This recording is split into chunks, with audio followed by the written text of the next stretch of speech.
Assalamualaikum warahmatullahi wabarakatuh. Perkenalkan, nama saya Rineta Widya Arsari dari Prodi Sarjana Terapan Keperawatan dan Profesi Nurse dengan NIM P1337420620097. Kali ini saya akan membahas tentang struktur dan fungsi sistem perkemihan.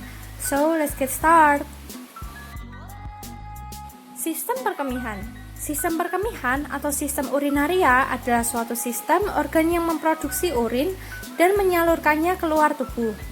Fungsi sistem perkemihan ada: pertama, membuang zat sisa metabolisme, 2, mempertahankan keseimbangan air dan garam, 3, mempertahankan keseimbangan asam dan basa, lalu yang terakhir yaitu sekresi tubuh. Organ-organ pada sistem perkemihan terdiri dari: pertama, ada ginjal atau renal, kedua, ureter, yang ketiga, vesika urinaria atau kandung kemih, yang keempat, ada uretra.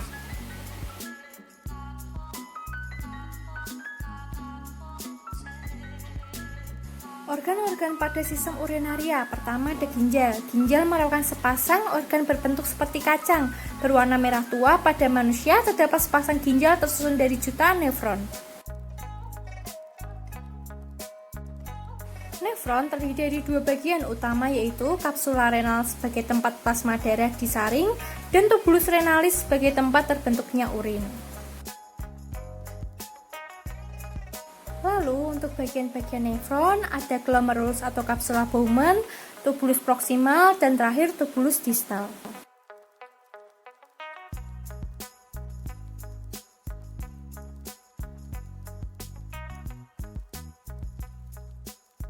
Lalu ada badan Malpighi. Nefron terdiri atas sebuah komponen penyaring atau badan Malpighi yang dilanjutkan oleh saluran-saluran tubulus.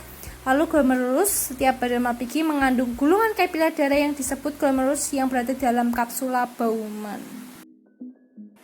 Badan Malpighi. Medula renalis terdapat di bagian tengah ginjal, tersusun atas saluran yang merupakan kelanjutan dari badan Malpighi dan saluran yang ada di bagian korteks renalis. Saluran-saluran tersebut adalah tubulus proksimal, lengkung Henle, tubulus distal, dan tubulus collectivus atau pengumpul yang ada di medula. Lengkung Henle adalah saluran ginjal yang melengkung pada daerah medula yang menghubungkan tubulus proksimal dengan tubulus distal. Lalu ada pelvis renalis. Pelvis renalis adalah rongga ginjal berfungsi sebagai penampung urin sementara sebelum dikeluarkan melalui ureter.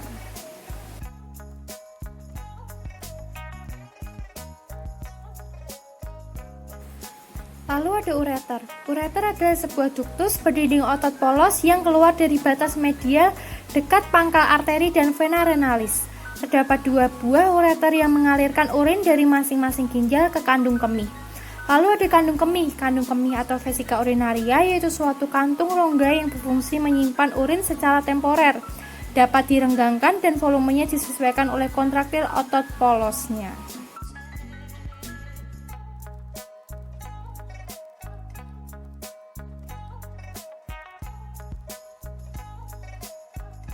Uretra. Secara berkala, kandung kemih dikosongkan, urin dikeluarkan keluar tubuh melalui uretra. Uretra wanita itu berbentuk lebih pendek dan lebih lurus dibandingkan uretra pria, jauh lebih panjang dan melengkung melewati kelenjar prostat dan penis. Lalu untuk proses pembentukan urin, yang pertama adalah filtrasi, yaitu ada di glomerulus. Air, garam, molekul-molekul nutrien, dan molekul-molekul buangan yang berukuran kecil tersaring dan berpindah dari glomerulus ke kapsula Bowman.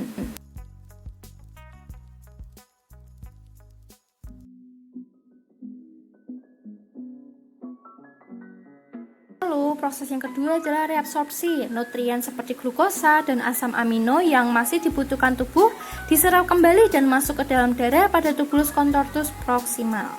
Lalu yang ketiga ada sekresi. Ion hidrogen, kreatinin, dan ion potasium dan obat-obatan seperti penisilin disekresikan kembali melalui transport aktif dari darah ke tubulus contortus distal. Selesai. Sekian dari video penjelasan saya. Semoga bermanfaat. Wassalamualaikum warahmatullahi wabarakatuh.